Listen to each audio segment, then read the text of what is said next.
सालों में इंडस्ट्री तबाह हुई, कोई नया कारखाना नहीं लगा, कोई बड़ा प्रोजेक्ट नहीं हुआ।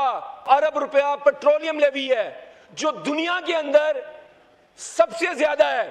पाकिस्तान अपने टैक्स का 13% पेट्रोलियम डेवलपमेंट लेवी से इकट्ठा करता है, जो कि आपका आम मोटरसाइकिल वाला, रिक्शे वाला, चिंची वाला, ट्रांसपोर्टर वो यूज करता है। इमरान खान इस मुल्क का हकीकी वजीर आजम, इस मुल्क का सबसे पॉपुलर वजीर आजम, इस मुल्क का सबसे ईमानदार वजीर आजम, इस मुल्क का सबसे काबिल वजीर आजम जो था, जिसने सिर्फ 40 माह हुकूमत की और उसके दौर के अंदर इस सदी की सबसे बड़ी वबा कोरोना, जिसमें दुनिया की तमाम मईशतें सुकड़ गई थी, उसने पाकिस्तान की एक्सपोर्ट्स 8 अरब डॉलर बढ़ा दी।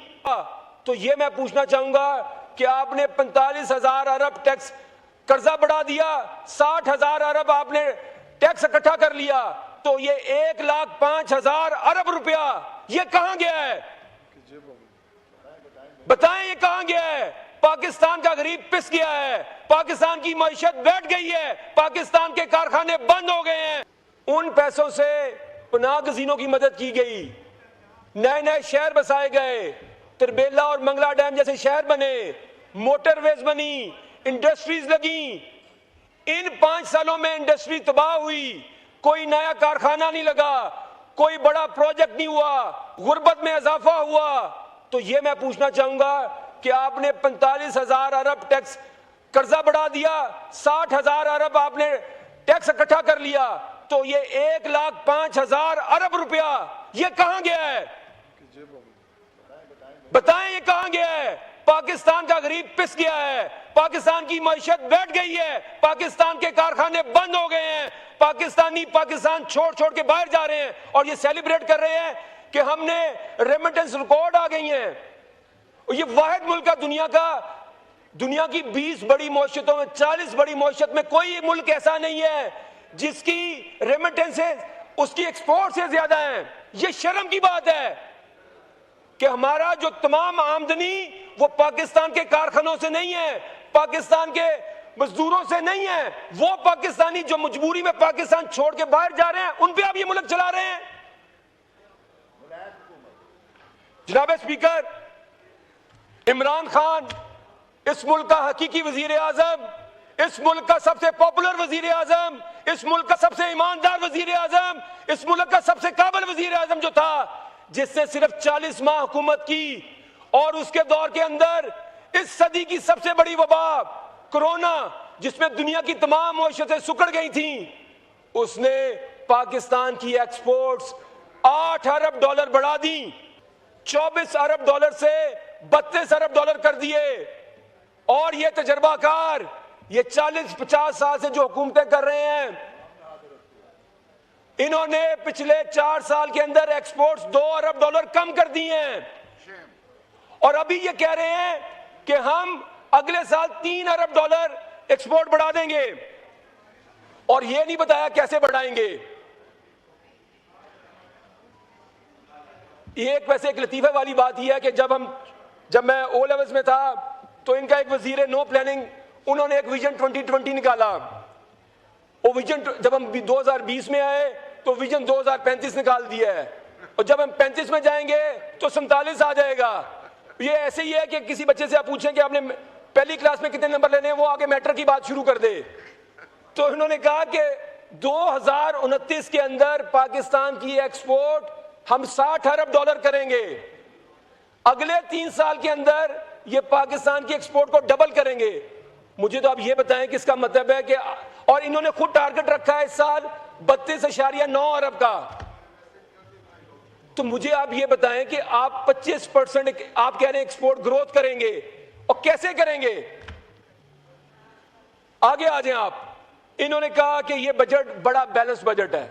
मैं अभी आपको एक नुक्ते में समझा दूंगा कि इन्होंने पूरा जो अपना थीसिस बिल्ड किया वो इस चीज पे बिल्ड किया कि हमने सैलरीड क्लास को टैक्स रिलीफ दी है।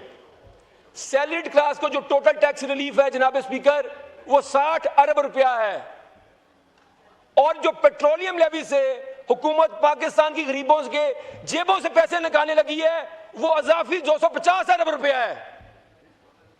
जो अगले साल का टारगेट है वो 1750 अरब रुपया पेट्रोलियम लेवी है, जो दुनिया के अंदर सबसे ज्यादा है। पाकिस्तान अपने टैक्स का 13% पेट्रोलियम डेवलपमेंट लेवी से इकट्ठा करता है। 13% टैक्स कलेक्ट करेगा पेट्रोलियम लेवी से, जो कि आपका आम मोटरसाइकिल वाला, रिक्शे वाला, चिंची वाला, ट्रांसपोर्टर वो यूज करता है। ये इस फॉर्म 47 की अनइलेक्टेड हुकूमत का 5वां बजट है। मेरा ख्याल है ये एजाज़ जुल्फ़िकार अली भुट्टो को भी नसीब नहीं हुआ था, जो एजाज़ शहबाज शरीफ ने 17 सीटों से हासिल कर लिया। कल बड़ी ही आमियाना बजट स्पीच की गई। बजट के अंदर कोई रोड मैप नहीं था, वही घिसी पिटी बातें। कल अखबारात के अंदर बड़े बड़े इश्तिहारात दिए गए, और इश्तिहारात क्या थे कि जी 2023 के अंदर मुआशी ग्रोथ की जो शरह थी वो -0.23% थी,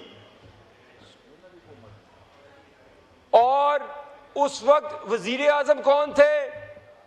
शहबाज शरीफ साहब। और आज वजीर आजम कौन है? शहबाज शरीफ साहब।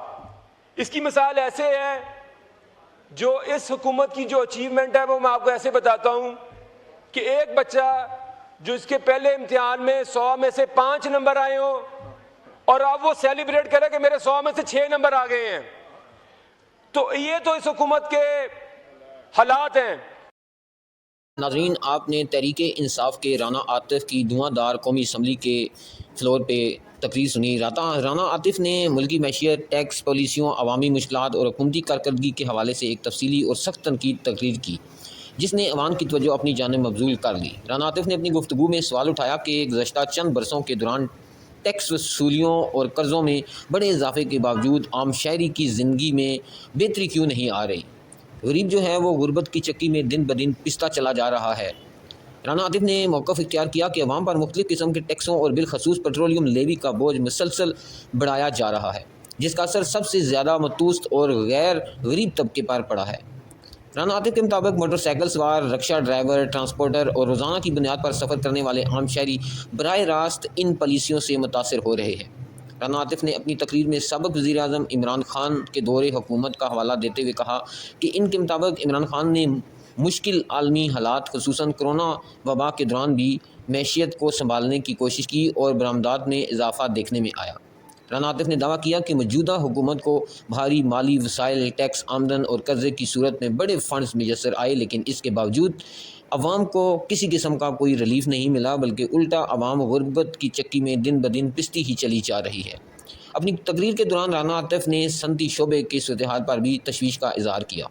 इनका कहना था कि मुल्क में सनतों को मुश्किलात का सामना है, कारोबारी सरगर्मियाँ मुतासर हो रही हैं और बेरोज़गारी और गुर्बत में इजाफा दिन ब दिन बढ़ता ही चला जा रहा है। राना आतिफ ने हुकूमत से मुतालबा किया कि टैक्सों के बोझ में कमी की जाए, ताकि एक गरीब जो है उसकी ज़िंदगी में भी कुछ आसानी पैदा हो, क्योंकि आपने टैक्स जो लेवी है, पेट्रोलियम लेवी, उसमें इतना ज़्यादा इजाफा कर दिया है कि गरीब जो है वो गुर्बत की चक्की में एक तरफ पिस रहा है और दूसरी तरफ उसकी जो ऊपर बोझ है वो दिन ब दिन बढ़ता ही चला जा रहा है। राना आतिफ ने कहा कि इमरान खान के साथ पूरी कौम खड़ी है। इमरान खान के दौरे हुकूमत में हर शख्स खुशहाल था, लेकिन आज की इस हुकूमत ने अपनी अयाशियों के ऊपर तवज्जो सारी की सारी रखी हुई है, खुद लग्जरी त्यारों में घूमते हैं और आवाम जो है गुर्बत की चक्की में पिस रही है। नाज़रीन, आप राना आतिफ की आज की इस धुआंधार तकरीर के बारे में क्या कहना चाहेंगे? आप अपनी राय से हमें ज़रूर आगाह करें। नेक्स्ट वीडियो तक मुझे दें इजाज़त।